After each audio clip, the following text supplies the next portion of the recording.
Sometimes the smallest acts of kindness echo through our lives in ways we never expect. There are moments when helping a stranger becomes the most important thing we ever do. When wealthy rancher Silas McCrae found a freezing woman on his porch, he gave her his coat and food without asking questions. She disappeared by morning, leaving only a whispered thank you. 3 years later, she returned with a little boy whose green eyes looked just like Silas's lost brother. The woman had been keeping a secret that would change everything Silas thought he knew about his family. What could connect this mysterious woman to the brother Silas had mourned for decades? Before we jump back in, tell us where you're tuning in from, and if this story touches you, make sure you're subscribed, because tomorrow I've saved something extra special for you. The Montana wind carried a bite that December morning, whistling through the valley like a lonesome song. Silas McCrae stood at the window of his grand ranch house, watching the sun struggle to break through the grey clouds that had settled over Dry Hollow like a heavy blanket.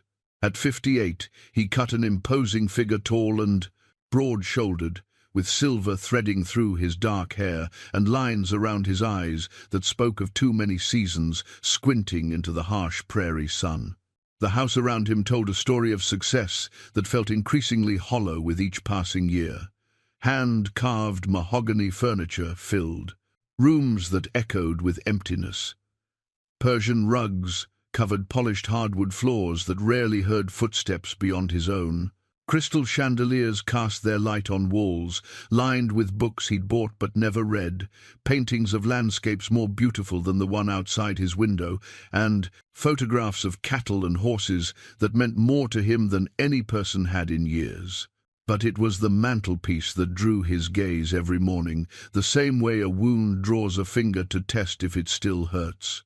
There, in a place of honor above the cold fireplace, sat a glass case containing a single military medal, the Medal of Honor, awarded posthumously to his younger brother Thomas McCrae for gallantry in action during the Battle of Gettysburg.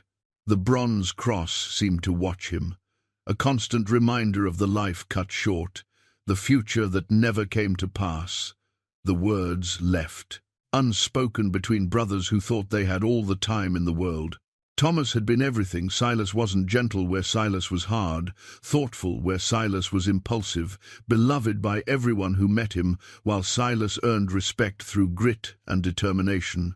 The boy had possessed a poet's soul in a warrior's world, writing letters home filled with observations about the changing seasons and questions about the meaning of suffering. He'd enlisted not out of hunger for glory, but from a quiet sense of duty that made him pack his Bible alongside his rifle. The war had taken Thomas just 3 months before its end, leaving Silas to build an empire on land they'd planned to work together. Every fence post driven into the frozen ground, every head of cattle branded with the McCrae mark, every dollar earned and saved, all of it had been in service of a dream Thomas would never see. The success felt like a monument to failure, prosperity built on the foundation of profound loss. "Morning, boss," Jake Henley's voice cut through Silas's brooding. The ranch foreman stood in the doorway, hat in his weathered hands, snow still dusting his coat. Jake had worked the day.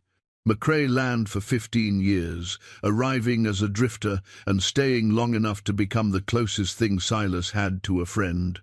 Cattle are restless today. Storms coming in hard by evening, I'd wager. Silas turned from the window, grateful for the interruption. How hard? Bad enough. Tommy's already moving the herd to the lower pasture, and Maria's stocking the bunkhouse with extra firewood. Jake studied his employer's face with the practiced eye of a man who'd learned to read the weather in another man's mood. "You eating these days?" Cook's been asking. The question carried weight, beyond its simple words. In the 3 years since Silas had found the woman on his porch, his habits had shifted in ways that worried those who depended on him. Where once he'd joined the ranch hands for meals, sharing stories and checking on their families, now he often forgot to eat at all, lost in thoughts that seemed to pull him deeper into himself with each passing season. "I'll take something later." Silas moved toward his desk, where ledgers and correspondence waited in neat stacks. The business of ranching never paused for personal grief, and the McCrae spread had grown into one of the largest operations in 3 counties. "Any word from the bank?" Jake's expression darkened. "Porter was by yesterday while you were in town," says the railroad, still sniffing around, "making offers on the Henderson place and the Murphy spread. Big money, from what I hear." The railroad. For months, rumors had circulated about plans for a new line that would cut through the valley, bringing with it the promise of progress and the threat of change. Developers had begun appearing in Dry Hollow like crows before a storm, armed with surveys and contracts, speaking of a future where cattle gave way to commerce and the old ways yielded to efficiency. Silas had built his life on this land, using the inheritance left by his parents and the sweat of his own labor to create something lasting. The idea of selling even an acre felt like betraying not just his own work, but Thomas's memory. This was where they'd planned to raise their families, where Thomas had dreamed of teaching his children to ride and rope and understand the rhythms of the natural world. "What did you tell Porter?" "Same thing you told me to tell him. The McCrae land isn't for sale." Jake shifted his weight, the floorboards creaking under his boots. "But boss, some of these offers they're making, they're life-changing money. Enough to buy a spread twice this size up in Canada, with plenty left over for retirement. Money. As if money had ever been the point." Silas's gaze drifted back to Thomas's medal, remembering the letter that had come with it. The commanding officer had written about Thomas's final act, charging into enemy fire to save a wounded companion, knowing the risk, accepting it because that's who he was. A man who understood that some things mattered more than personal safety. "This land isn't for sale, Jake. Not to the railroad, not to developers, not to anyone." The conviction in his voice seemed to satisfy the foreman, who nodded and moved toward the door. But he paused at the threshold, looking back with the expression of a man wrestling with words. "Boss, I don't mean to overstep, but you've been carrying something heavy these past few years. Heavier than usual, I mean. If you ever want to talk about whatever's eating at you, I appreciate it, Jake, really, but some burdens are meant to be carried alone." After Jake left, Silas returned to the window, watching the ranch hands go about their morning routines. Tommy Rodriguez guided the cattle toward lower ground with the easy grace of a man born to the saddle. Maria Santos hung laundry on lines that snapped and danced in the wind, her movements efficient despite the cold. These people depended on him, trusted him to keep their jobs secure and their futures stable. They'd become the closest thing to family he'd allowed himself since Thomas died. But family was more complicated than employment, requiring a kind of vulnerability Silas had learned to avoid. It was easier to be the boss, the provider, the man who made decisions and bore responsibility. Relationships of equality demanded too much risk of loss, too much potential for the kind of pain he'd felt when Thomas never came home from the war. The woman who'd appeared on his porch 3 years ago had awakened something in him that he'd thought permanently buried. Not romantic love, she'd been too mysterious, too damaged for that, but something deeper and more dangerous. Compassion, the recognition of shared human frailty. For one night, taking care of her had made him feel useful in a way that had nothing to do with business, success, or social standing. He'd given her his coat, his food, his warmth, asking nothing in return because she clearly had nothing to give. She'd accepted his kindness with the dignity of someone who understood its value, speaking little but watching him with eyes that seemed to see past the walls he'd built around himself. When she'd whispered, "Thank you," in the grey hour before dawn, it had sounded like a prayer. Then she'd vanished, leaving behind only questions and a strange sense of incompleteness that had haunted him ever since. He'd tried to forget her, to return to the comfortable isolation that had served him for so many years. But forgetting proved impossible. She'd become a presence in his daily life as real as Thomas's medal, A reminder that connection with another human being was still possible, even for a man who'd convinced himself he was better off alone. The storm Jake had predicted began to show itself in the distance, dark clouds building on the horizon like an advancing army. In a few hours, the valley would be locked in winter's grip, the kind of weather that tested both livestock and the people who tended them.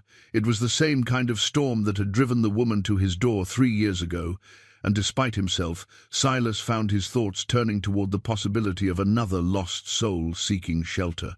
But lightning, they said, never struck the same place twice, and men like him didn't get second chances at redemption.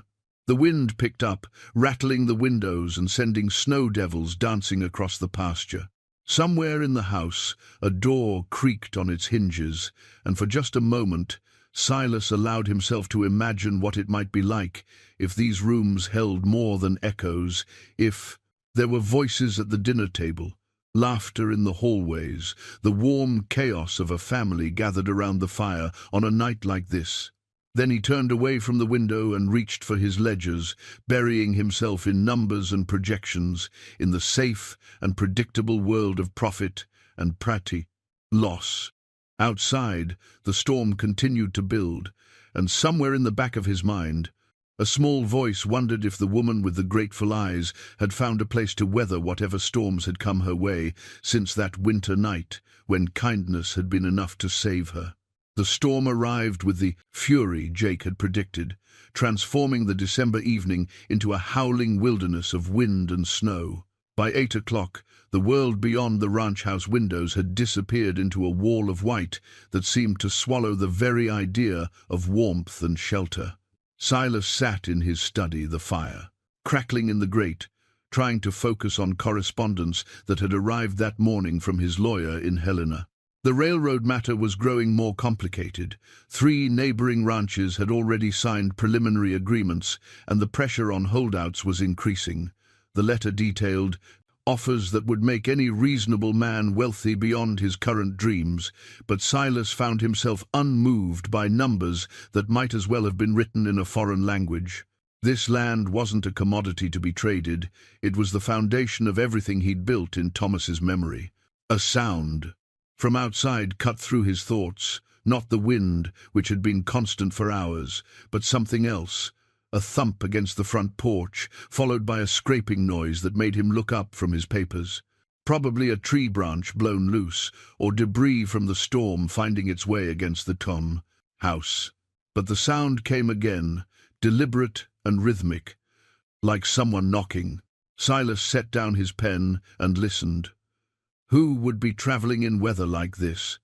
Jake and the other hands were secure in the bunkhouse, and no one from town would venture out unless it was a matter of life and death.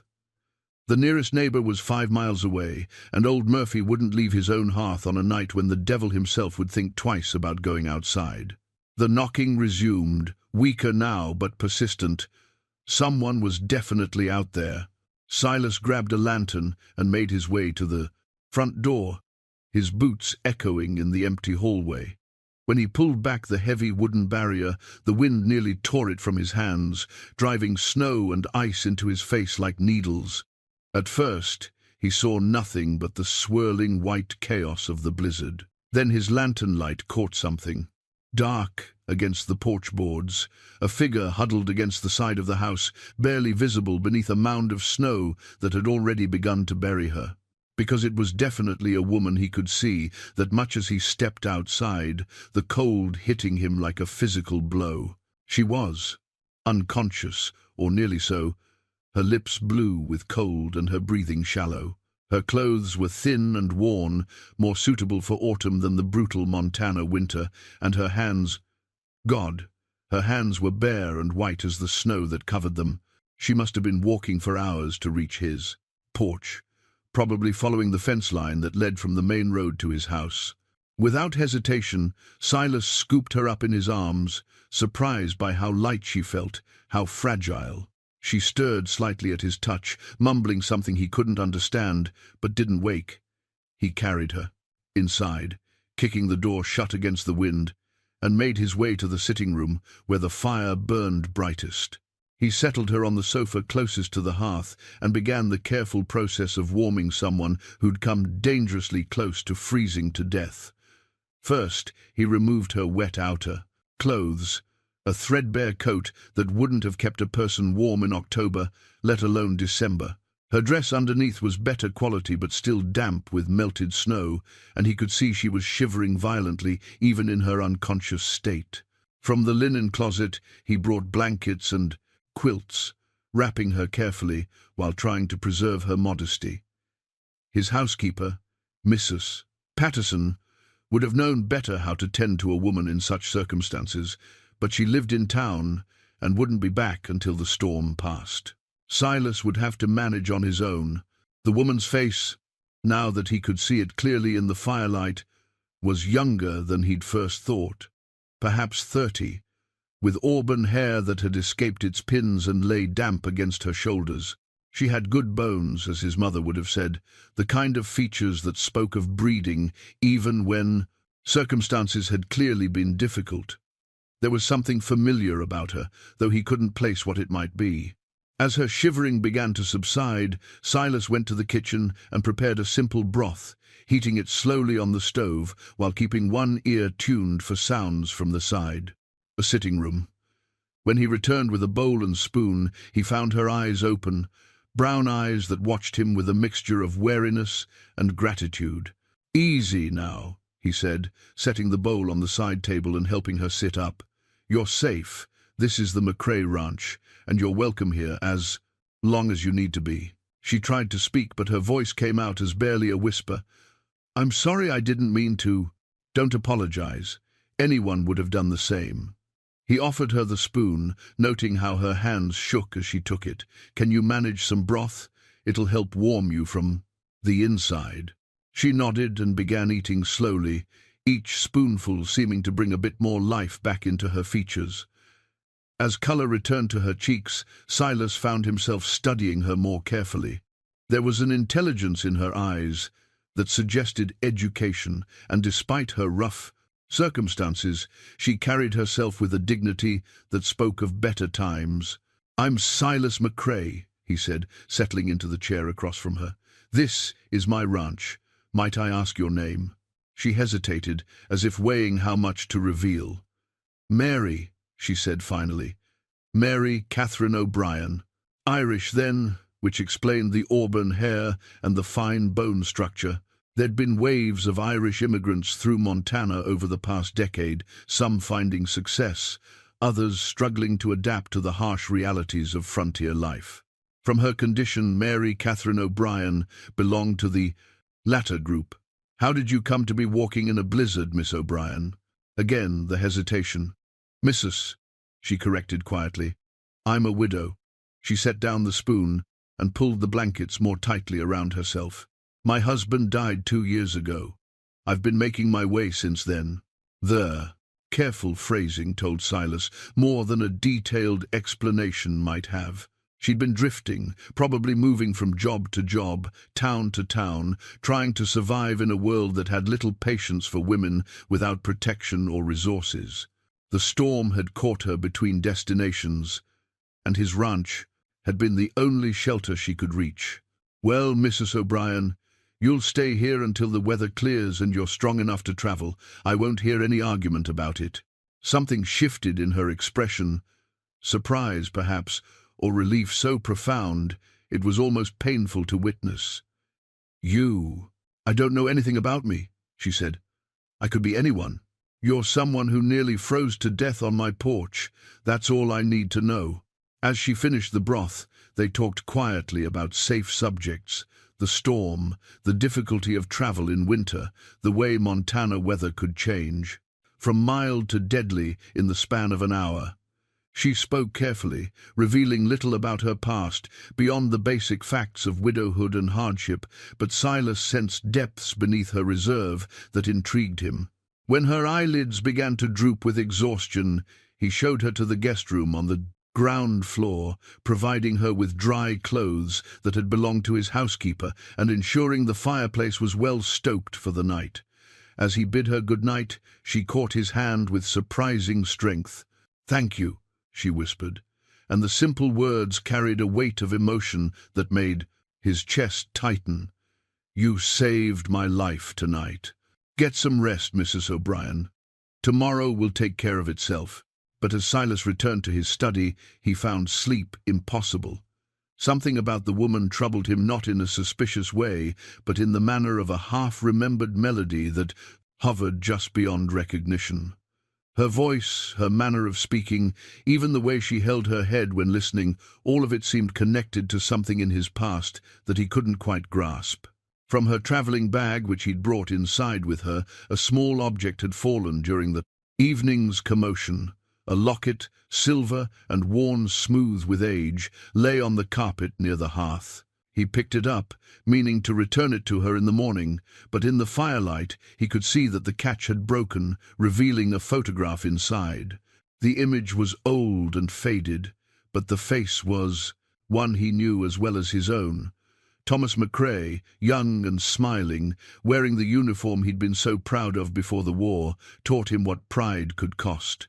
Silas's hand trembled as he stared at the locket, his mind racing with possibilities and questions that had no easy answers. How could this woman possess a photograph of his dead brother? What connection could exist between a wandering widow and a man who'd been in his grave for 15 years? Outside, the storm continued its assault on the valley, but inside the ranch house, a different kind of tempest was beginning, one that would reshape everything. Silas McCrae thought he knew about his family, his past, and the mysterious ways that life could circle back upon itself with revelations that changed everything. 3 years had passed since Mary Catherine O'Brien disappeared from his ranch like morning mist, leaving behind only memories and unanswered questions that haunted Silas's quiet hours. The locket remained locked in his desk drawer, its secret burning like a coal in his chest, but the woman herself had vanished as completely as if she'd never existed at all. The ranch prospered, despite his distraction, or perhaps because of it.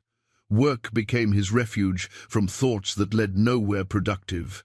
He drove himself and his men harder, expanding the operation, improving bloodlines, building a reputation that stretched beyond Montana's borders.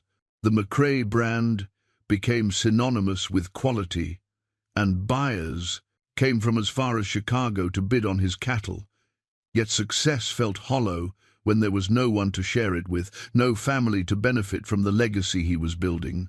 Jake Henley noticed the change, as did the other hands. Where Silas had once been a demanding but fair boss, he'd become something harder, not cruel, but distant in a way that created space between himself and everyone around him. He still paid well, still treated his employees with respect, but the easy camaraderie of earlier years had given way to a formal politeness that kept everyone at arm's length. "Boss seems to be carrying something heavy these days," Tommy Rodriguez observed one evening as the ranch hands gathered around the bunkhouse table for their weekly poker game. "Heavier than usual, I mean. Ever since that winter, 3 years back, when the woman showed up." Jake dealt the cards with practiced efficiency, his weathered face thoughtful. "Man's got a right to his private troubles. Lord knows we all carry our share." "Still," Maria Santos added, setting down mugs of coffee for the men, "it's not healthy, the way he keeps to himself.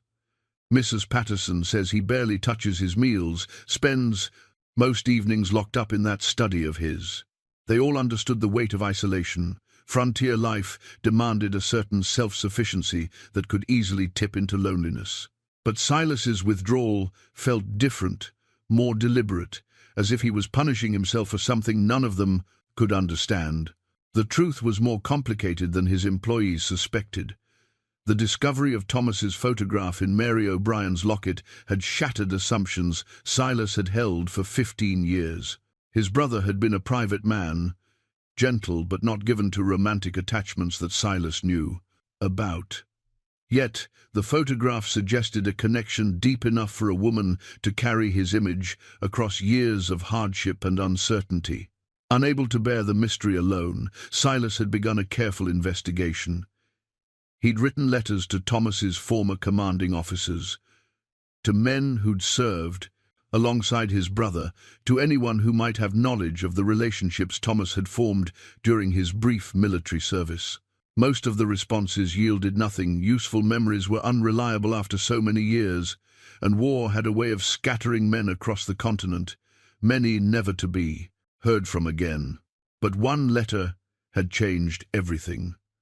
Captain William Morrison, now retired and living quietly in Virginia, had served directly under Thomas during the final months of the war.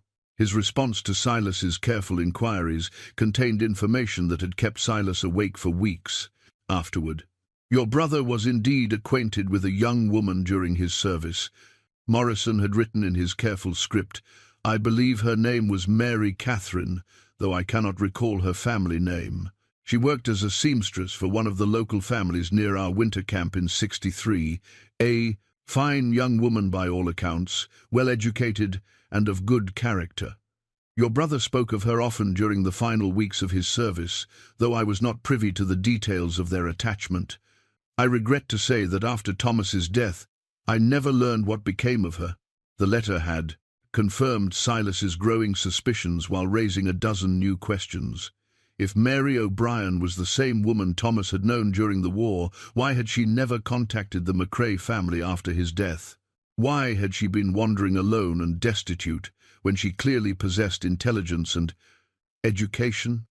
And most troubling of all, why had she seemed to recognize Silas's name when he'd introduced himself that storm-swept night? Driven by questions he couldn't answer, Silas had begun making discreet inquiries in the surrounding towns. He told himself he was simply trying to understand his brother's life, to fill in the gaps in a story that had remained incomplete for too long. But late at night, when honesty came easier, he admitted to a deeper motivation. The woman had awakened something in him that had nothing to do with Thomas's memory and everything to do with his own: loneliness. The search had proven frustrating and ultimately futile. Mary O'Brien had vanished as completely as smoke, leaving no trace in church records, town registries, or the memories of merchants and innkeepers Silas questioned. It was as if she'd deliberately chosen to disappear, to erase herself from any place where she might be found. Meanwhile, the pressure on ranch owners in the valley continued to mount. The railroad's plans had become more concrete, and the offers being made to landowners grew increasingly difficult to refuse. The Henderson place had finally sold, and the Murphy spread followed within a month. Fences were coming down, surveying crews appeared with regularity, and the talk in Dry Hollow's single saloon centered on progress and change.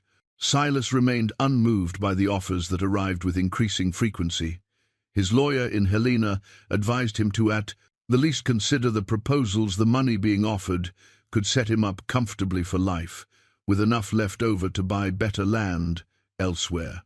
But Silas couldn't explain to anyone, not even his lawyer, that leaving this ranch would feel like abandoning Thomas all over again. It was in the heat of a July afternoon that he'd made the discovery that changed everything. Mrs. Patterson had asked him to clear out the attic, claiming that pack rats had taken up residence among the stored furniture and old trunks that had accumulated over the years.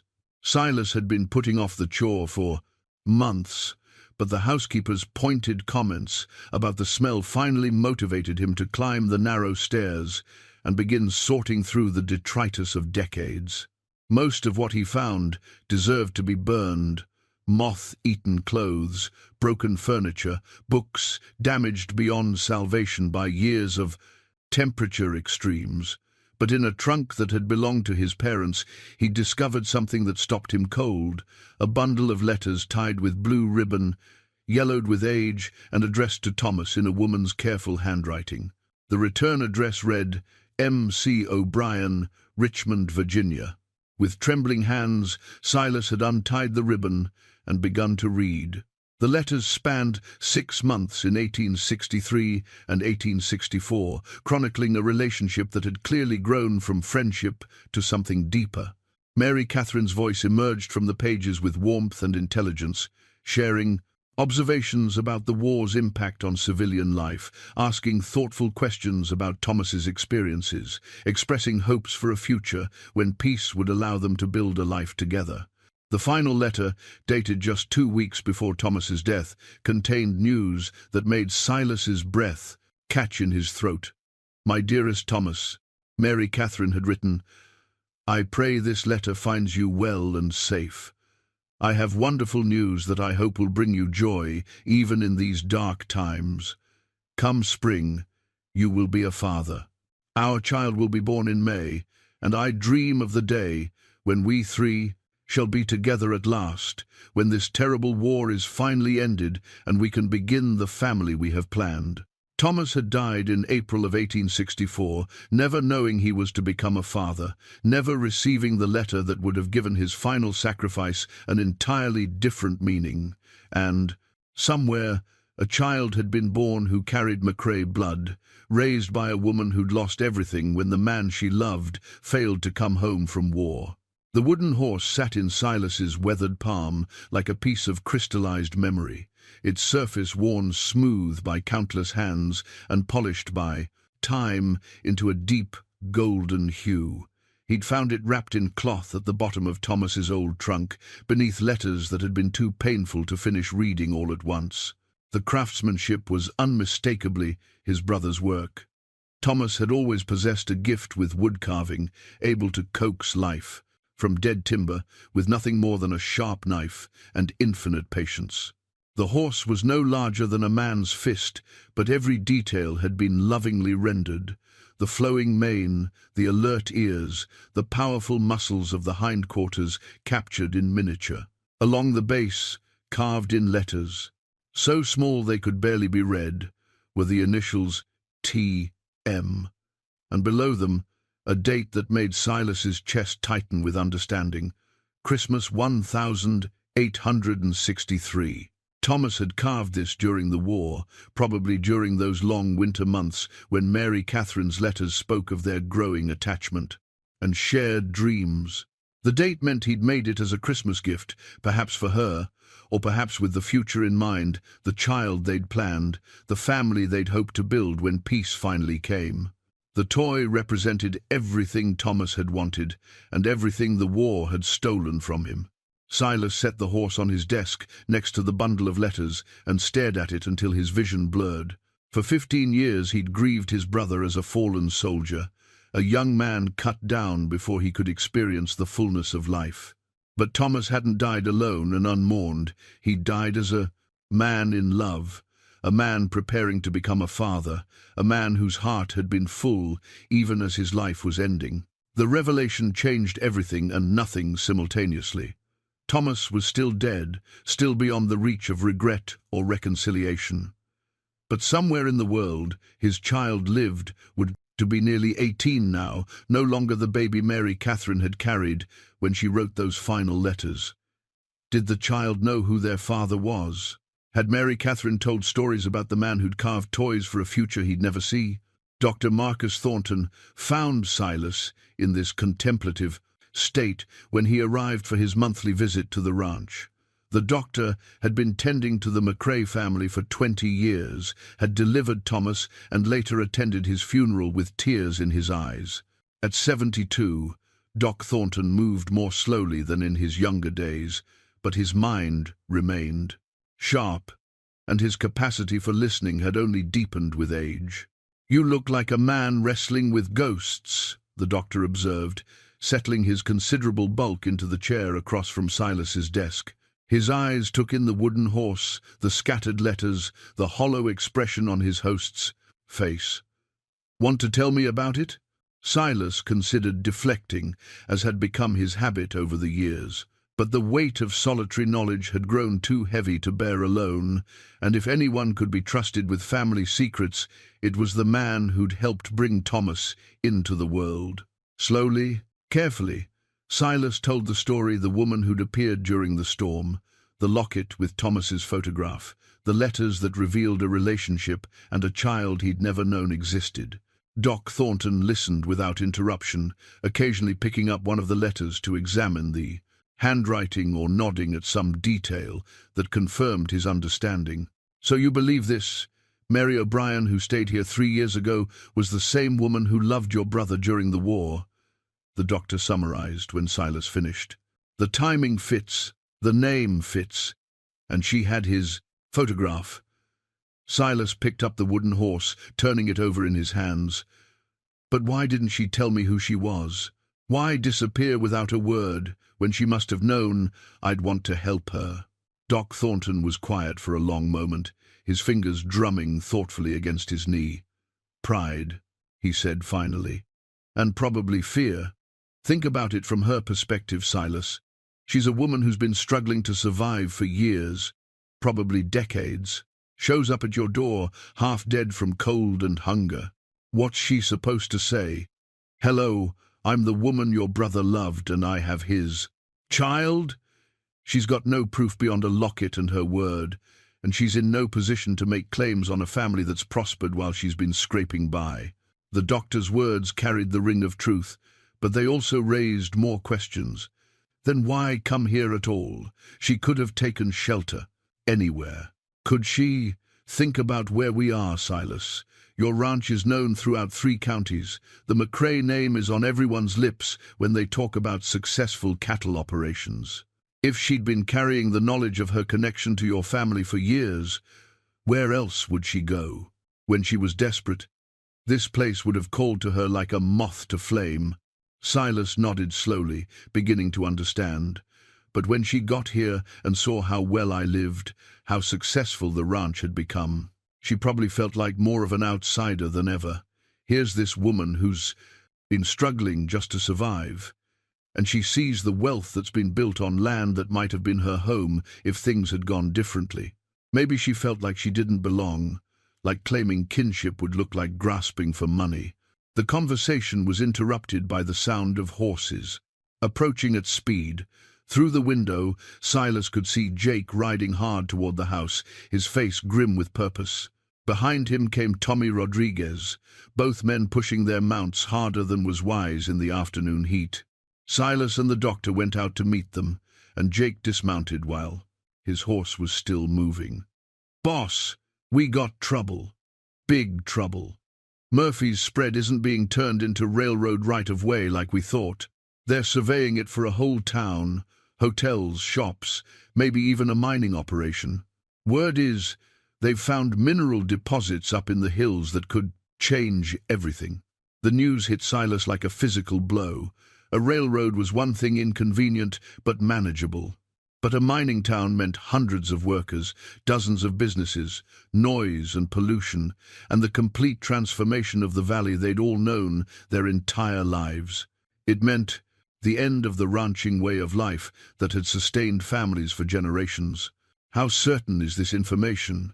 Certain enough. Tommy was in town when the surveying crew stopped for supplies. They were talking pretty freely about time frames and development plans.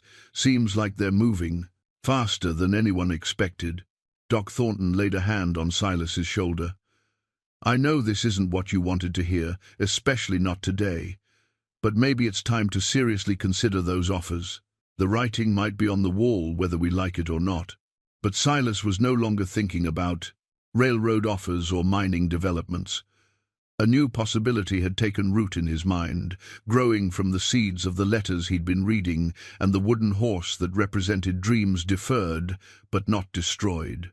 If Mary Catherine O'Brien was still alive, if Thomas's child was out there, somewhere, then the McCrae family wasn't as finished as he'd believed. The land he'd been trying to preserve for the sake of memory might yet serve its intended purpose, providing a foundation for the future, a legacy that could pass from one generation to the next, as his parents had intended. But first, he had to find them, and judging by the way the world was changing around him, time was running shorter than he'd thought. As the men discussed the implications of the mining development, Silas found himself scanning the horizon as if expecting to see a familiar figure walking toward his ranch. Somewhere out there, his brother's story continued in the life of a child who carried McCrae blood. Finding that child, bringing that family home, had suddenly become more important than any business decision he'd ever faced. The wooden horse seemed to pulse with warmth in his palm, a tangible connection to dreams that had survived war, loss, and the long years of believing some things were gone forever. The carriage appeared on the horizon like a mirage born from desperate hope and answered prayers. Silas watched it from his study window, the familiar black speck growing, larger as it followed the winding road that led to the McCrae ranch. For 3 months, he'd been haunting nearby towns, making inquiries, following rumors that led nowhere. He'd almost convinced himself that Mary Catherine O'Brien had vanished from the earth entirely, taking Thomas's child with her, into whatever shadows had swallowed her past. But now, on this clear September morning with autumn painting the valley in shades of gold and crimson, someone was coming to call. And something in the deliberate pace of the approaching vehicle, the way it stayed to the main road instead of hurrying, suggested this wasn't a casual visit. Jake appeared in the doorway, his expression a mixture of curiosity and concern. "Boss, looks like you got company coming. Nice carriage too, not the kind of rig you see much around these parts." Silas straightened his vest and ran a hand through his hair, suddenly conscious of his appearance in a way he hadn't been for years. "I see it. Probably someone from the railroad or the mining company coming to make another offer we'll refuse." But even as he spoke the words, he knew they weren't true.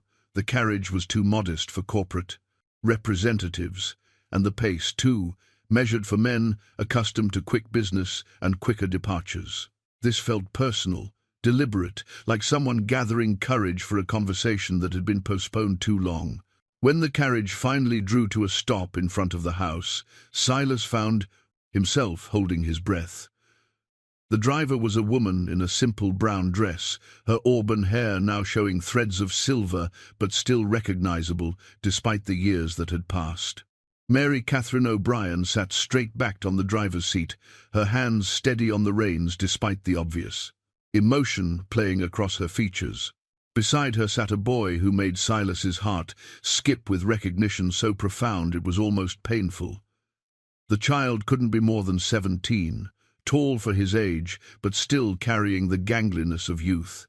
His hair was dark, like Thomas's had been, and when he turned to look at the ranch house, Silas saw eyes, the exact shade of green that had looked back at him from mirrors his entire life, the unmistakable McCrae eyes that had been passed down through 3 generations.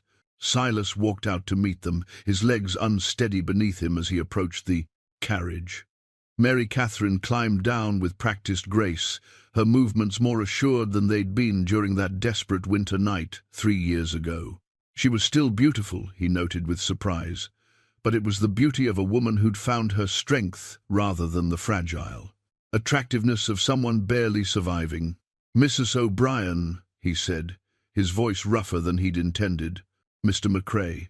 She studied his face with the same careful attention she'd shown years ago, as if reading his character through his expression. "I hope we're not intruding. I know we should have written ahead. But you're always welcome here." The words came out with more force than he'd planned, colored by months of wondering and hoping. "Both of you." The boy had jumped down from the carriage and was staring at the ranch with obvious fascination. Everything about him radiated health and energy. His clothes were well made, if simple. His posture spoke of confidence, and his eyes held the bright intelligence that Silas remembered in Thomas. This was no starving waif or neglected child, but a young man who'd been raised with care and attention. "Samuel," Mary Catherine called softly. "Come meet Mr. McCrae." The boy approached with the easy manners of someone who'd been taught proper behavior but hadn't lost his natural curiosity. He offered his hand like a man, meeting Silas's gaze directly. "Pleased to meet you, sir. Ma's told me about your kindness to her during the storm. I'm grateful for what you did." The voice was deeper than Silas had expected, carrying the first hints of the man Samuel would become. And there, In the shape of his smile and the way he held his head when speaking, Silas saw Thomas so clearly it took his breath away. Not a perfect resemblance. The boy had his mother's nose and the stubborn set of her chin, but enough similarity to remove any doubt about his parentage. "The pleasure is mine, Samuel. Would you both come inside? Mrs. Patterson's just put coffee on, and I imagine you've had a long journey." As they walked toward the house, Silas found himself studying them both with new eyes. Mary Catherine moved with the confidence of a woman who'd found her place in the world, and her relationship with Samuel spoke of mutual respect and affection. Whatever hardships they'd endured, they'd clearly faced them together and emerged stronger for the experience. The sitting room felt different with their presence, warmer somehow, less like a museum of past glories and more like a home where people might actually live. Mary Catherine settled herself on the same sofa where she'd recovered from hypothermia. 3 years ago, while Samuel gravitated immediately toward the windows that looked out over the pastures where cattle grazed in the afternoon sun. "This is beautiful land," the boy said with genuine appreciation. "Ma told me you have one of the finest herds in Montana." "She told you that, did she?" Silas glanced at Mary Catherine, who colored slightly under his gaze. "And what else has your mother told you about the McCrae Ranch?" Samuel looked between the adults, sensing undercurrents he didn't quite understand. "She said you were a good man who helped her when she needed it most. She said your family had a history of kindness to strangers." The careful phrasing suggested that Mary Catherine had told her son enough to prepare him for this visit without revealing the full truth of their connection. Silas found himself impressed by her discretion. She'd managed to explain their presence here without burdening the boy with complexities he might not be ready to understand. "Your mother is very generous in her assessment, but she's right about one thing: the McCrae family has always believed in helping those who need it." He paused, choosing his words carefully. "Though I have to admit, I'm curious about what brings you both here today. It's been 3 years since we last met." Mary Catherine's composure wavered slightly, and she clasped her hands together in her lap.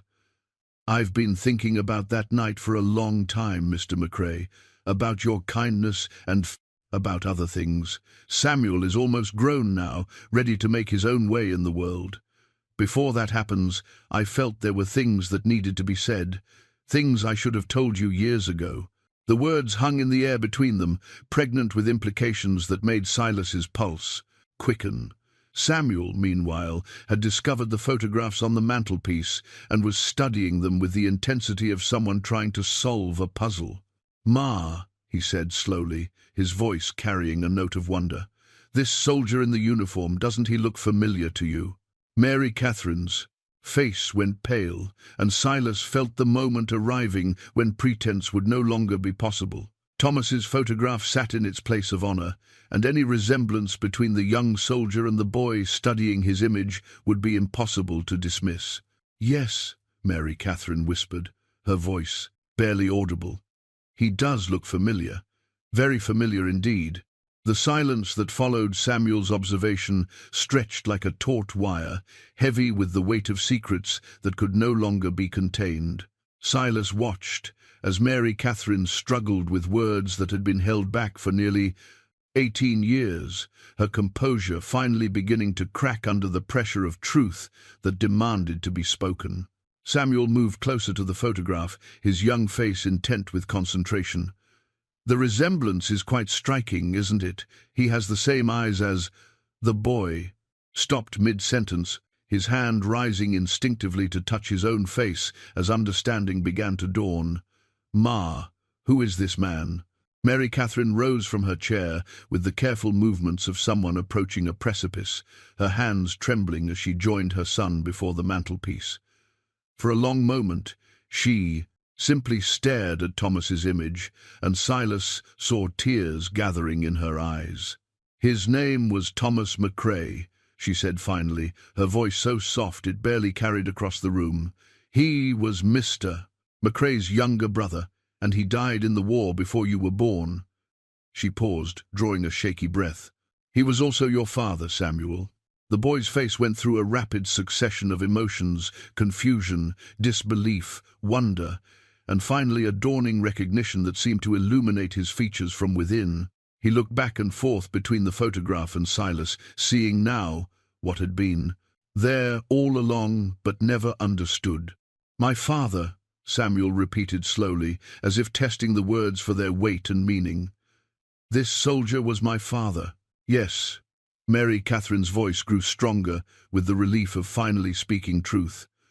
Thomas McCrae was the finest man I ever knew. He was gentle and brave and kind, and he loved us both before he ever got the chance to meet you.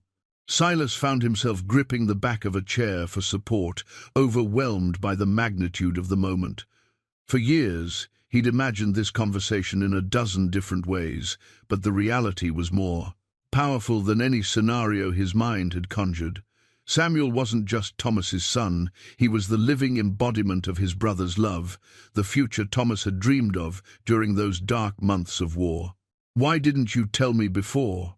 Samuel asked, his voice carrying the hurt of someone who'd grown up with questions, but no answers.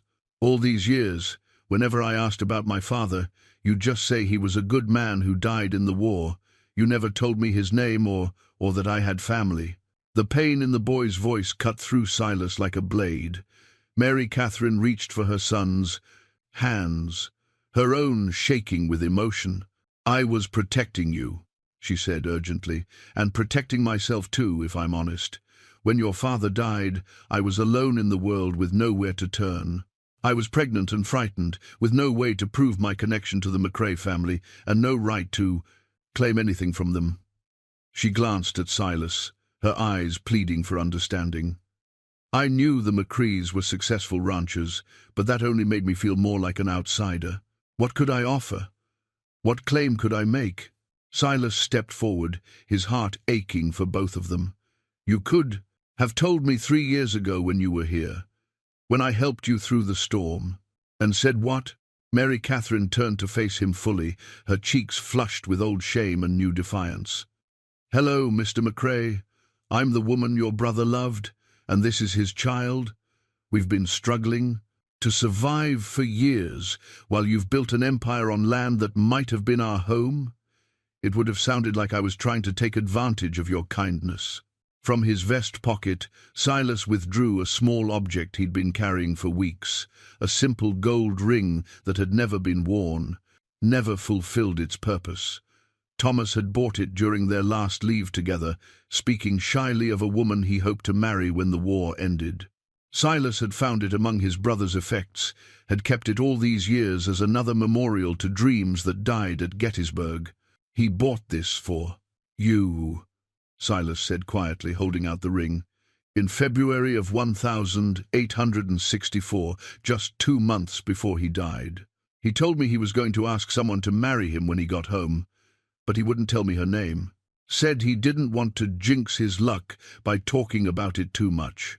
Mary Catherine stared at the ring as if it were a ghost made solid, her breath catching in her throat. "He wrote to me about it," she whispered. "In his last letter, the one that arrived after the news of his death. He said he'd found a ring that reminded him of spring flowers, and he hoped I'd like it when he could. Finally, give it to me properly." Samuel watched this exchange with growing comprehension, beginning to understand not just the facts of his parentage, but the depth of love that had created him. "He really loved you," he said, wonder coloring his voice. "Even though he died before I was born, he wanted to marry you and be my father."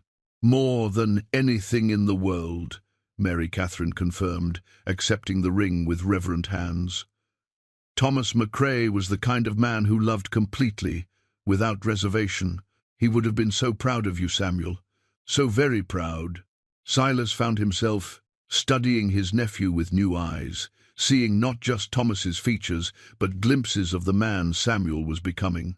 The boy carried himself with quiet confidence, spoke with thoughtful consideration, and showed the kind of natural empathy that had made Thomas beloved by everyone who knew him. "I have letters," Silas said suddenly. Letters your mother wrote to Thomas during the war, and letters he wrote but never sent. He was going to give them to you someday, Samuel, when you were old enough to understand what kind of man your father was. Letters from my father. Samuel's voice cracked slightly with emotion. You mean he wrote to me before I was even born? He wrote about his hopes for you, his dreams of teaching you to ride and rope and understand the land. He carved toys for you, planned the room where you'd sleep when you came home to the ranch. Thomas might have died before he could hold you, but he loved you from the moment he learned you existed. The revelation seemed to overwhelm Samuel, who sank into the nearest chair with tears streaming down his face. Mary Catherine moved to comfort him, her own emotions barely controlled as she watched her son grapple with the enormity of what he was learning. All these years, Samuel managed between sobs, I thought I was nobody special. Just another boy without a father, nothing to distinguish me from 100 others. But I'm a McCrae. I have family, and a father who loved me, even though he never got to meet me. Silas felt his own composure cracking as he watched the scene unfold. This boy, this young man, was Thomas's legacy, the future his brother had died trying to secure. And Mary Catherine, who'd carried the burden of raising him alone, had done a magnificent job despite circumstances that would have broken lesser people. You're both family, Silas said firmly, his voice thick with emotion. You're the family Thomas wanted, the family I never knew I had. And if you'll have me, if you'll let me try to make up for lost time, I'd like nothing more than to be the Uncle Samuel never knew he had. The morning sun cast long shadows across the ranch house porch as Mary Catherine reached into her traveling bag with the careful movements of someone handling something precious and potentially explosive. The emotional revelations of the previous evening had left, all three of them drained but somehow lighter, as if years of carried secrets had finally found their proper place in the light of day. Samuel sat beside Silas on the porch steps, the two of them already falling into the easy companionship that seemed to run in McCrae blood. The boy had peppered his newfound uncle with questions about ranch life, about Thomas's childhood, about the legacy he was only beginning to understand. Silas found himself marveling at how natural it felt to have family again, how easily the loneliness of years could be filled by the simple presence of people who belonged. There's something else, Mary Catherine said quietly, interrupting their discussion of cattle breeding techniques. Something I should have shown you yesterday, but I needed time to work up the courage. Her fingers trembled slightly as she withdrew a leather portfolio, worn but well-maintained, tied with a ribbon that had faded from blue to grey over the years. Silas felt a familiar tightening in his chest, the sensation that had become associated with revelations that changed everything he thought he knew. What is it? Documents, Mary Catherine said simply. Legal papers that Thomas insisted on having drawn up before his final deployment. He said, if anything happened to him, he wanted to make sure his responsibilities were clear and legally binding. She untied the ribbon with careful fingers. I've carried these for 18 years, never quite knowing what to do with them. The first document she withdrew was a marriage certificate, official and properly witnessed, bearing the seal of a Virginia county clerk and dated the 15th of March, 1864. The names written in careful script made Silas's breath catch. Thomas Alexander McCrae and Mary Catherine O'Brien, joined in lawful matrimony just weeks before Thomas's final battle. You were married, Silas whispered, staring at the certificate as if it might vanish like smoke. You were actually married to him. In a small church outside Richmond, Mary Catherine confirmed.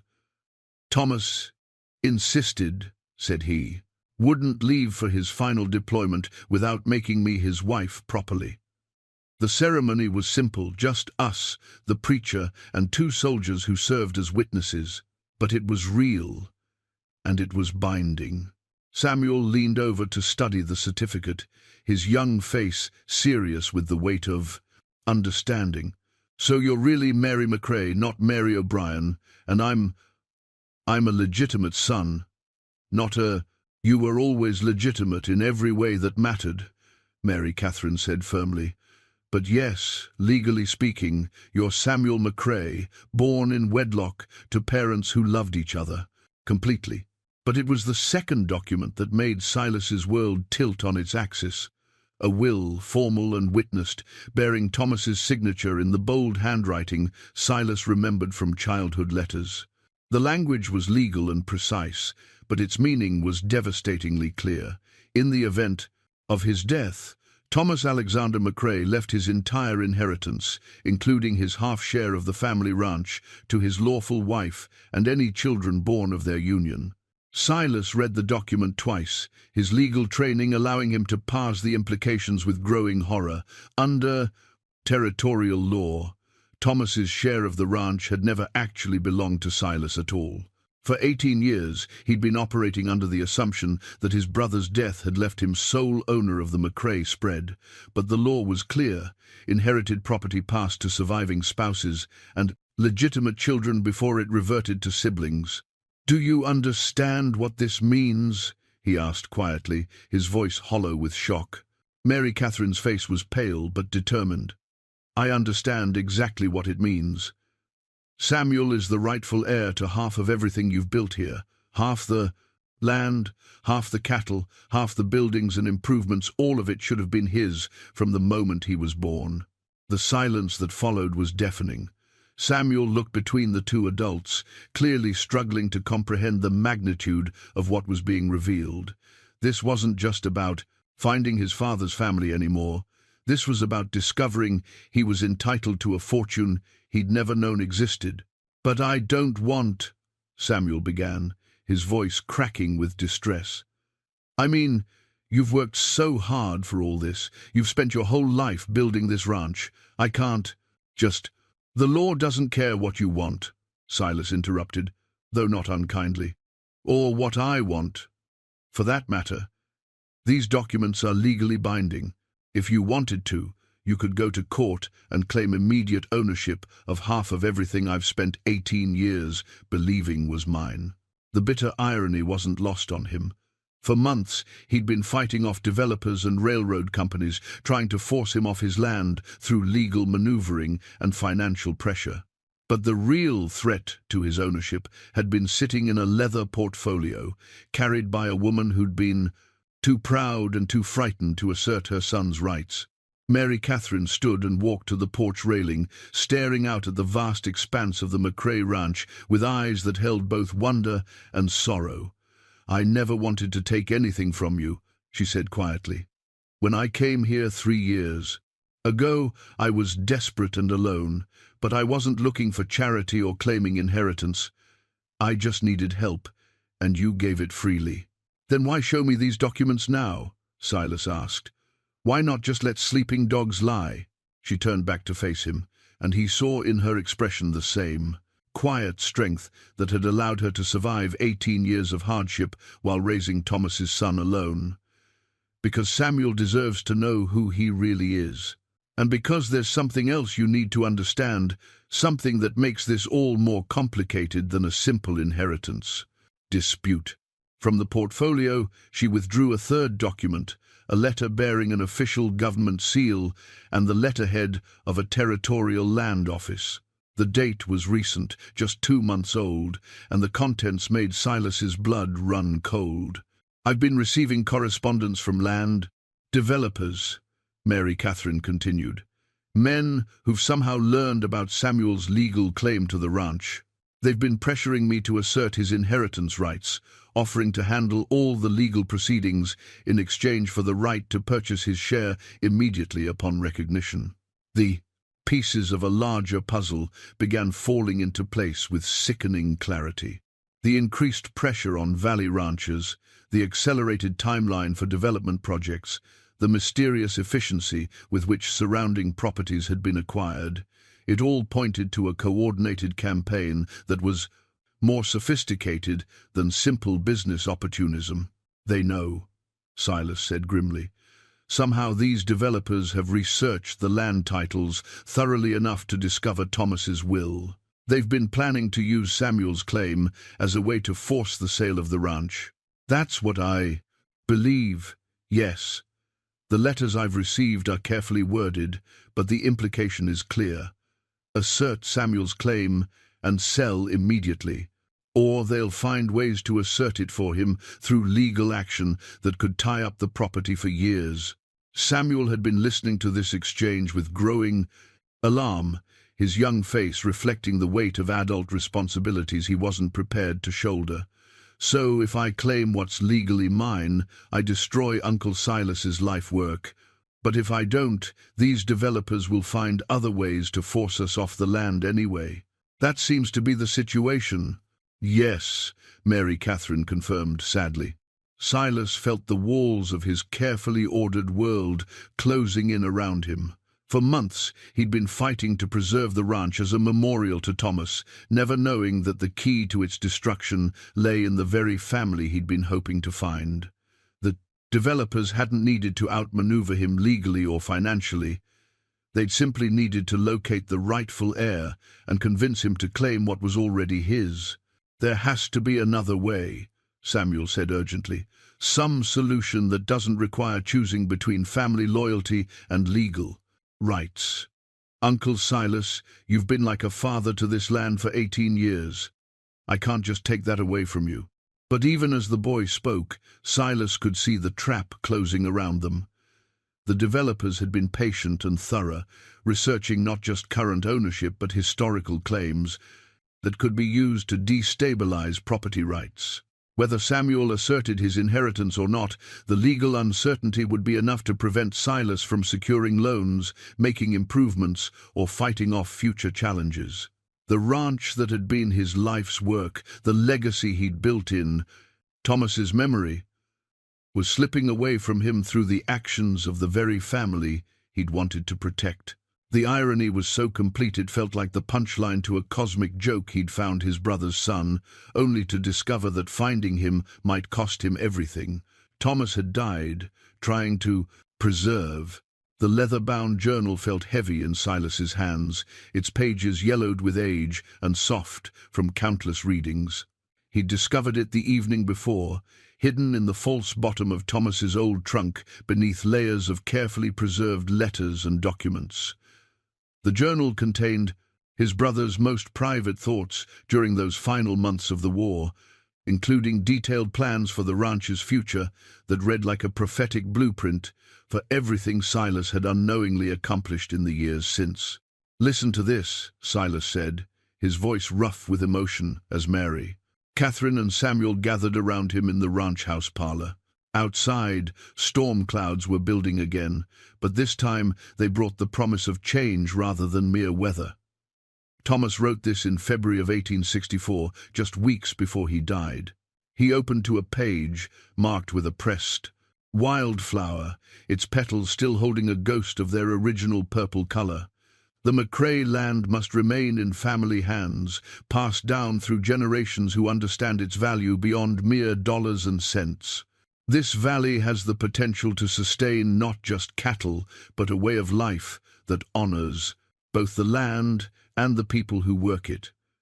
When I return from this war, I intend to build something lasting, a ranch that can support multiple families, provide employment for good men, and serve as a sanctuary for anyone who needs shelter from life's storms. Samuel leaned forward, his green eyes bright with interest. He really thought about all that, even while he was fighting? "Your father was a visionary," Silas replied, turning to another marked page.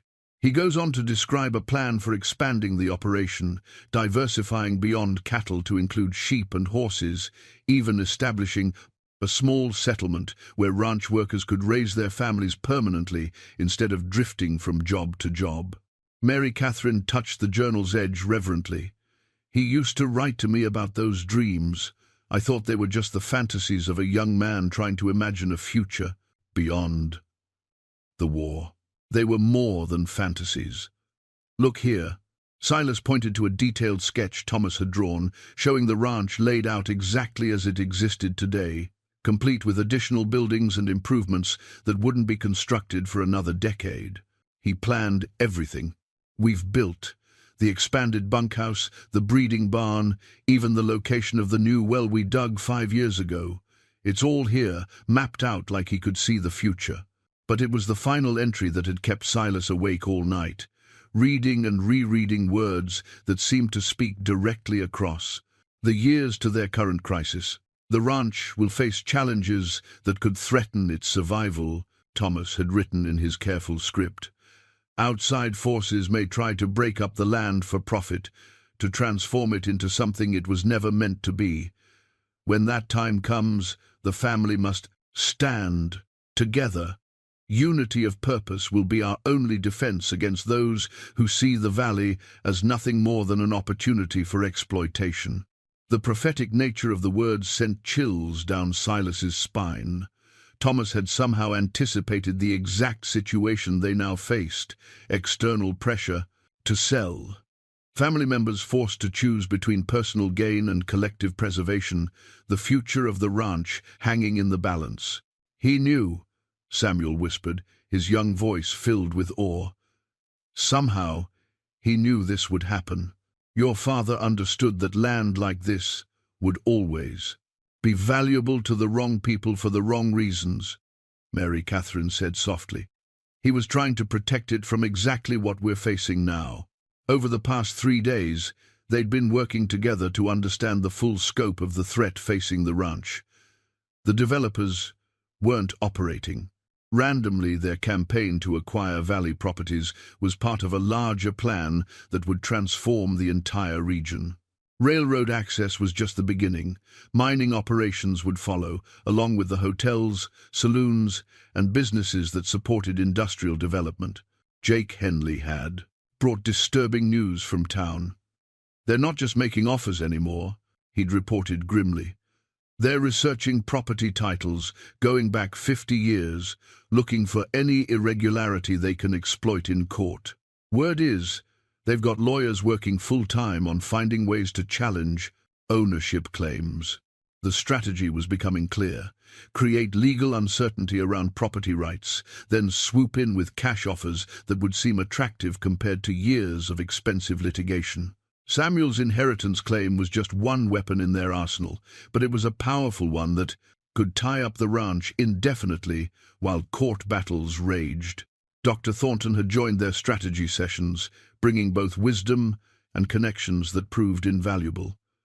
I've seen this pattern before, the old doctor had explained. Down in Colorado, they use similar tactics to break up established ranches and mining claims. Once they get a foothold, they move fast. Within 2 years. Entire communities can be transformed beyond recognition. But the doctor had also brought hope in the form of legal precedents that might work in their favor. If you can prove the family unity, Thomas wrote about, if you can demonstrate that the inheritance is being used to preserve rather than destroy the ranch's original purpose, the courts tend to look favorably on that. Judges don't like seeing established operations broken up for pure speculation. This had led to intense discussions about how to structure a legal response that would protect both Samuel's inheritance rights and the ranch's future. Mary Catherine had surprised everyone with her knowledge of territorial law. Years of struggling to survive had forced her to become familiar with legal protections for widows and orphans. We don't have to choose between Samuel's claim and preserving the ranch, she'd argued during one late-night planning session. We can restructure the ownership as a family partnership with shares allocated according to contribution and need rather than simple inheritance law. The idea had merit, but implementing it would require careful legal work and absolute family unity at a time when outside pressures were intensifying daily. Representatives from the development company had begun appearing at neighboring ranches with increasing frequency, and rumors suggested they were preparing to make a comprehensive push that would target remaining holdouts simultaneously.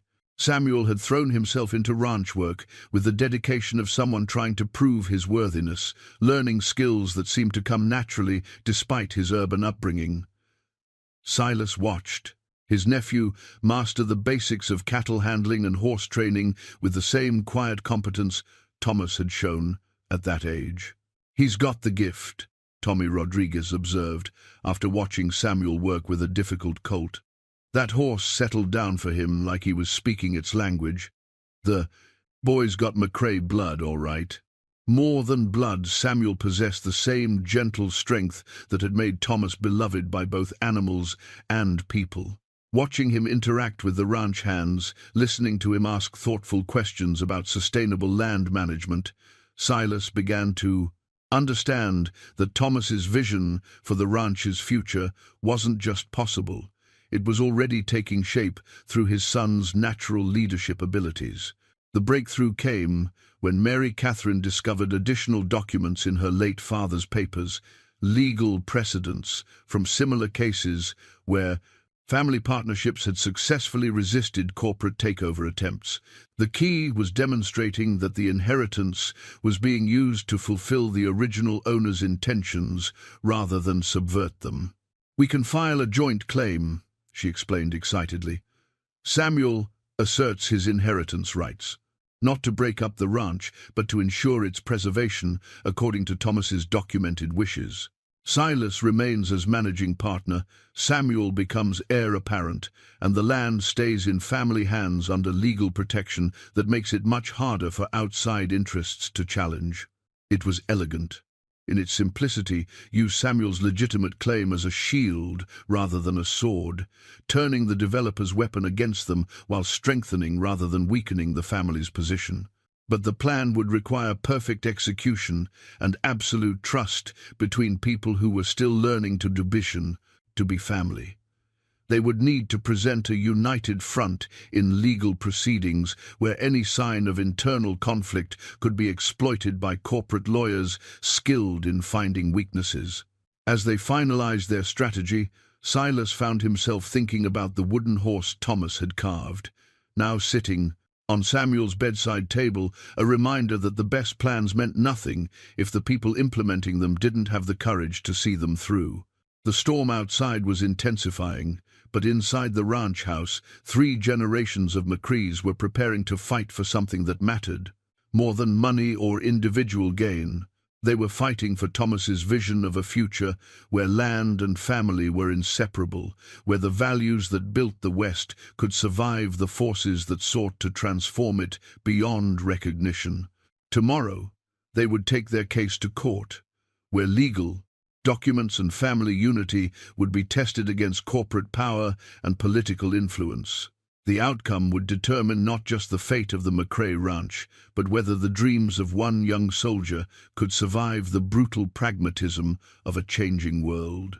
As thunder rolled across the valley, Silas looked at his brother's son and daughter-in-law, no longer strangers bound by tragedy, but family, united by hope, and felt something he hadn't experienced in years. For the first time since Thomas's death, he wasn't fighting alone. The territorial courthouse in Helena had never seen a crowd quite like the one that gathered on that crisp October morning. Ranchers who rarely left their spreads had made the long journey to witness what many saw as a test case that would determine the future of land ownership throughout the territory. The McCrae family's legal challenge had drawn attention far beyond their local valley, becoming a symbol of whether established families could resist the tide of corporate development sweeping across the West. Silas sat at the plaintiff's table with Mary, Catherine, and Samuel, the leather portfolio containing their family's documentation open before them, like a battle plan made manifest. Across the courtroom, representatives from Consolidated Western Development had assembled an impressive legal team, 3 lawyers in expensive suits, flanked by surveyors and land assessors whose presence spoke to the scope of their ambitions. Judge Harrison Caldwell, a territorial appointee known for his fairness and deep knowledge of land law, called the court to order with the gravity appropriate to a case that would set precedents for years to come.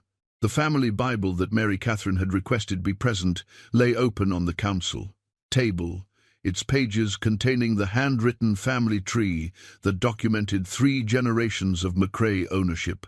This court will now hear arguments in the matter of McCrae versus Consolidated Western Development regarding disputed ownership claims to the McCrae Ranch property in Dry Hollow Valley, Judge Caldwell announced. "Counselors, you may proceed." Their lawyer, Matthew Harrison, a Helena attorney recommended by Dr. Thornton, rose with the confidence of a man who believed deeply in his case. Your Honor, this proceeding concerns more than simple property rights. It concerns the fundamental question of whether legal inheritance should be used to preserve family legacies or destroy them.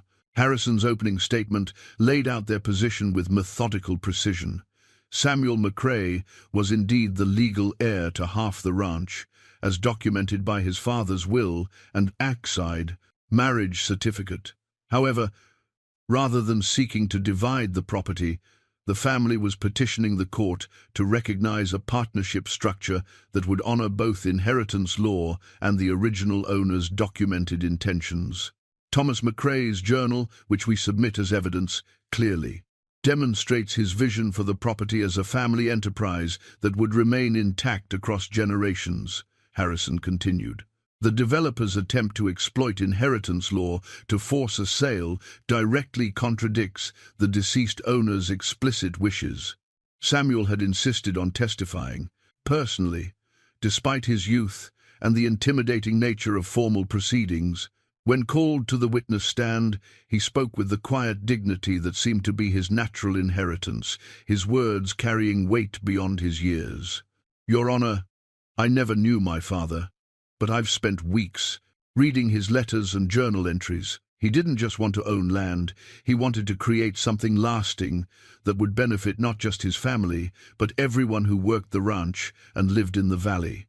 Samuel's voice grew stronger as he continued. I could claim my inheritance and sell immediately for more money than I ever imagined, but that would destroy everything my father died trying to build. The courtroom was completely silent as Samuel concluded his testimony. I want to inherit my father's vision, not just his property. And his vision was about keeping families together, not tearing them apart for profit. Mary Catherine's testimony proved equally compelling, her quiet strength evident as she described 18 years of struggle that had ended not in bitterness, but in a desire to honor her late husband's dreams. I kept Thomas's letters and documents not because I planned to use them someday, but because they were all I had left of the man I loved. When I finally brought our son to meet his uncle, it wasn't to claim inheritance, it was to give Samuel the family Thomas had always wanted him to have. But it was Silas's testimony that brought the moral weight of their argument into sharp focus. Speaking directly to Judge Caldwell, he laid out the case for family unity with the passion of a man fighting for something more valuable than money. Your Honor, I've spent 18 years building this ranch in my brother's memory. Every fence, post, every head of cattle, every improvement was made with the intention of preserving what our family started. Now I discover that Thomas had a son, and instead of seeing this as a threat to what I've built, I see it as the completion of what we both dreamed. Samuel isn't here to take the ranch. From me, he's here to help me fulfill the purpose it was always meant to serve. The developer's lawyers countered with arguments about legal precedent and property rights, insisting that inheritance law was clear and that emotional appeals couldn't supersede established legal principles. They painted the McCrae family's proposal as a dangerous precedent that would allow heirs to manipulate inheritance law to avoid financial obligations.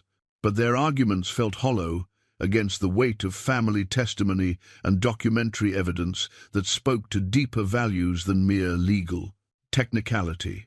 When Consolidated Western's lead attorney attempted to characterize Samuel as a tool being manipulated by his uncle to avoid legitimate inheritance claims, the young man's dignified response drew audible approval from the packed courtroom. Sir, I'm not being manipulated by anyone. I'm 18 years old enough to understand right from wrong, and old enough to choose family over money. Judge Caldwell's chambers felt smaller with the weight of decision hanging in the air. The morning's testimony had concluded with both sides presenting their final arguments, and now the judge was preparing to render a verdict that would reshape not just the McCrae family's future, but the legal landscape for inheritance disputes throughout the territory. When court reconvened after the lunch recess, the packed gallery fell silent as Judge Caldwell took his seat. The new will that Silas had prepared the document that would formalize their family partnership, sat ready for signing, but only if the court ruled in their favor. After careful consideration of all testimony and evidence presented, Judge Caldwell began, his voice carrying the authority of years on the territorial bench. This court finds that the inheritance claim presented by Samuel McCrae is legally valid and binding under territorial law. A murmur ran through the courtroom, and Silas felt his heart sink. If the judge stopped there, the developers would have won. Samuel's claim would stand, alone, creating the legal uncertainty they needed to force a sale. But Judge Caldwell wasn't finished. However, this court also finds that inheritance law must be interpreted in the context of the deceased's documented intentions and the broader principles of family preservation that form the foundation of territorial property rights.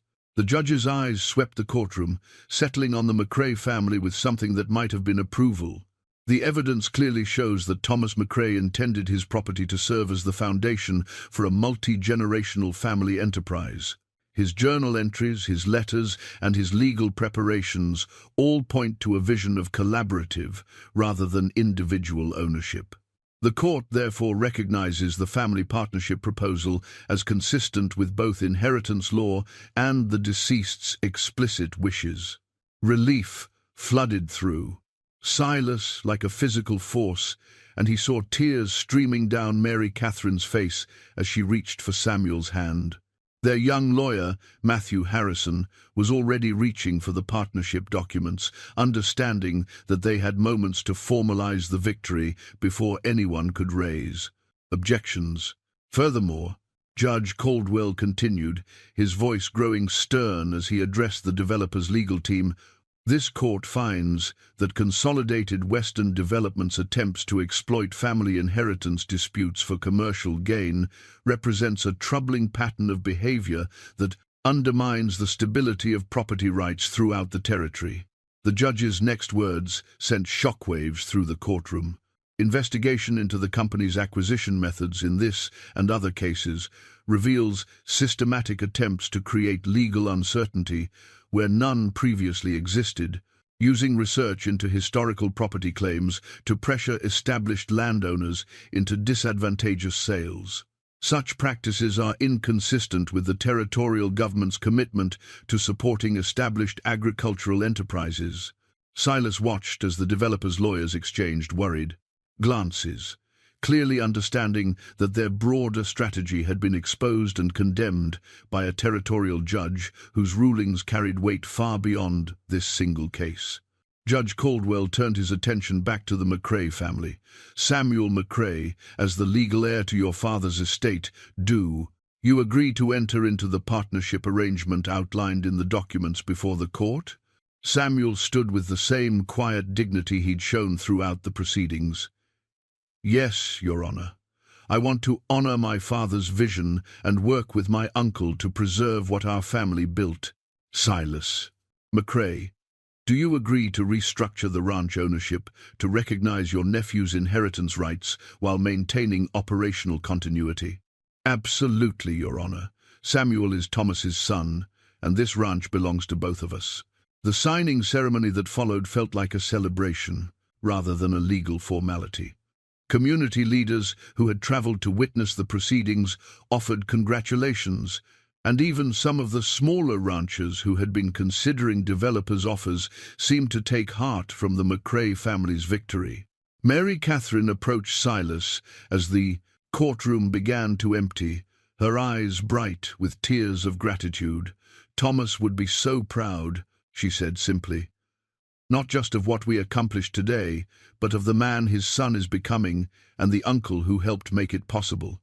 Samuel had been surrounded by well-wishers, but he broke away to join them, his young face beaming with pride and relief. "So we did it? The ranch is really safe now?" "As safe as legal documents can make it," Silas replied, pulling his nephew into an embrace that felt like the completion of something that had been broken for too long. "But more importantly, we're family now, all three of us, working together just like your father wanted." Dr. Thornton, who had been waiting patiently at the edge of the crowd, finally approached with the smile of a man whose faith in human nature had been vindicated. "Thomas McCrae was my friend for 40 years, he said quietly. If he could see his son and his brother standing together today, fighting for what he believed in, he'd know that his sacrifice wasn't in vain. As they walked out of the courthouse into the crisp Montana evening, Silas felt something he hadn't experienced since before the war. A sense of complete family, of belonging to something larger than himself. The partnership document in his pocket represented more than legal protection. It represented the fulfillment of a promise he'd made to his brother's memory 18 years ago. The ranch would continue, not as a monument to the past, but as a foundation for the future, just as Thomas had always dreamed it would be. 6 months had passed since the courthouse victory, and the McCrae ranch hummed with a vitality that had been missing for years. The new sign at the property's entrance, hand-carved by Samuel during the winter months, read, "McCrae and Son Ranch," in bold letters that could be seen from the main road. Below the family name, smaller script added, "Established 1855, preserved for future generations," a promise that carried the weight of legal protection and family commitment. Spring had come early too. Dry, hollow valley, painting the pastures in shades of green that seemed almost impossibly vibrant after the harsh winter. Silas stood on the ranch house porch, watching Samuel work with the new colt they'd bought at auction the previous month. The boy, though at 18, he was hardly a boy anymore, had developed into a natural horseman with an intuitive understanding of animal behavior that reminded everyone of Thomas. "He's got the gift all right," Jake Henley observed, joining Silas to watch the training session. "That colt was wild as a March hare when we brought him home, and look at him now. Samuel's got him eating out of his hand."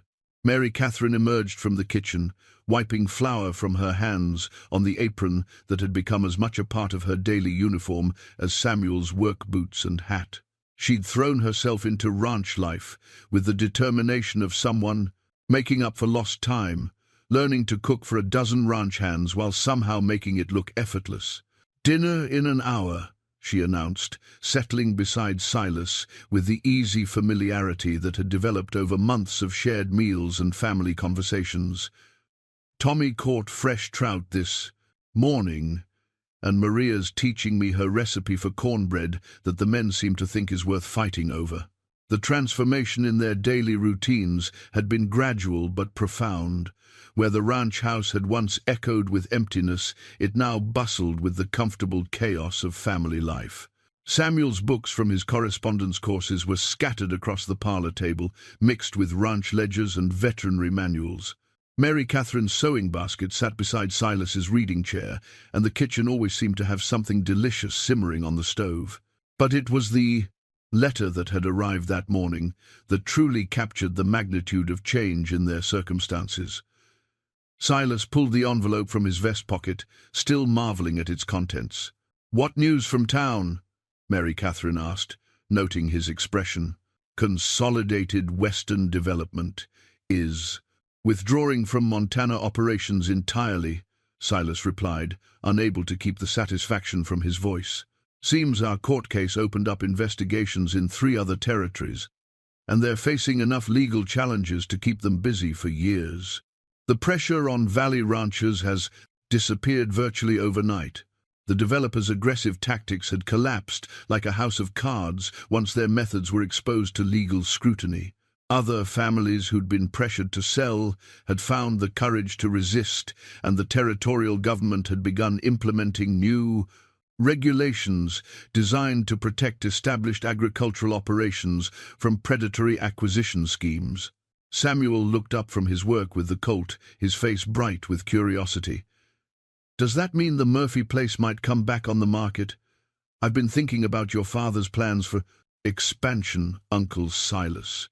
If we could acquire some of the adjacent properties legitimately, we could implement his vision for a larger operation that supports multiple families." The suggestion was pure, Thomas, thoughtful, ambitious, and focused on community benefit rather than individual gain. Over the winter months, Samuel had studied his father's journal with the intensity of a scholar, absorbing not just the technical details of ranch management, but the philosophical framework that had guided Thomas's thinking. "We'll see what becomes available," Silas replied, "but there's no rush. Your father's vision was built on patience and careful planning, not quick expansion." Dr. Thornton's weekly visits had become social occasions rather than medical necessity, opportunities for the old physician to share stories about Thomas's childhood and offer gentle guidance as Samuel navigated the complexities of young adulthood. This evening, he'd brought news that the territorial legislature was considering the McCrae case as a model for new inheritance protection laws. "You've started something bigger than you might have realized," the doctor observed over dinner. "Families throughout the territory are taking heart from your example, standing up to pressure they might have surrendered to before." As the sun set over the valley, painting the sky in shades of gold and crimson that rivaled any masterpiece, the 3 generations of McCrees gathered on the porch for their evening ritual. Samuel would read aloud from Thomas's letters, while Mary Catherine mended clothes or worked on the quilt she was making for his bed. Silas would share stories about the ranch's history or plans for upcoming seasons, weaving past and future into a continuous narrative. "Listen to this," Samuel said, opening to a letter dated just weeks before Thomas's death. "My dearest Mary Catherine, I dream of evenings when our family gathers to watch the sun set over our valley, when the work of the day is done and we can simply enjoy the peace of being together in the place we've made, our own." The words hung in the evening air like a benediction, a reminder that some dreams survive, even when the dreamers do not. Thomas might never have lived to see his vision fulfilled, but his son was implementing it with the same gentle strength and thoughtful determination that had made his father beloved by everyone who knew him. As stars began to appear in the darkening sky, Silas reflected on the journey that had brought them to this moment. A simple act of kindness on a storm-swept night had set in motion a chain of events that restored not just family unity, but hope for the future. The woman who'd appeared half-frozen on his porch had brought with her the missing pieces of a puzzle he hadn't even known was incomplete. The McCrae Ranch would continue now, not as a monument to the past, but as Thomas had always intended, a living enterprise that honored tradition, while embracing the future. A place where family meant more than blood and kindness remained the foundation of all meaningful relationships.